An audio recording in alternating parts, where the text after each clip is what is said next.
আসন্ন জাতীয় সংসদ নির্বাচনে ২৩৭ আসনে সম্ভাব্য প্রার্থীর নাম ঘোষণা করেছে বিএনপি। এর মধ্যে শতাধিক আসনে নতুন প্রার্থী দেয়া হয়েছে।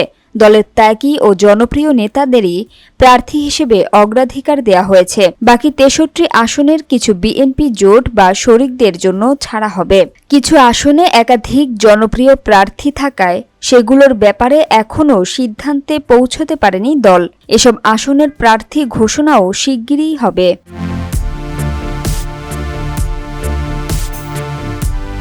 বিএনপি চেয়ারপারসন খালেদা জিয়া এবার ৩টি আসন থেকে প্রার্থী হচ্ছেন। আসনগুলো হলো ফেনী ১, বগুড়া ৭ ও দিনাজপুর ৩।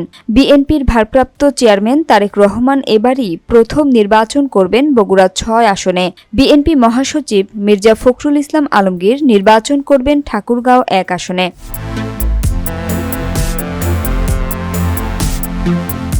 $237 আসনের মধ্যে খালেদা জিয়া সহ মোট নারী প্রার্থী রয়েছেন ১০ জন।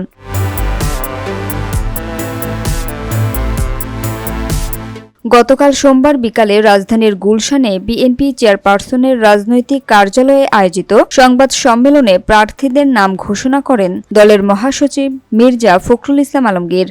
এর আগে দুপুর 12:30টায় জরুরি বৈঠকে বসেন বিএনপির সর্বোচ্চ নীতি নির্ধারণী ফোরাম স্থায়ী কমিটির সদস্যরা। দীর্ঘ বৈঠকে লন্ডন থেকে ভার্চুয়ালি যুক্ত হয়ে সভাপতিত্ব করেন বিএনপির ভারপ্রাপ্ত চেয়ারম্যান তারেক রহমান। সংবাদ সম্মেলনে মির্জা ফখরুল বলেন, এটি সম্ভাব্য প্রার্থী তালিকা। যেকোনো সময় বিএনপির নীতি নির্ধারণী ফোরাম এটি পরিবর্তন করতে পারে। আর যেসব আসনে প্রার্থী দেয়া হয়নি সেগুলো পরে ঘোষণা করা হবে।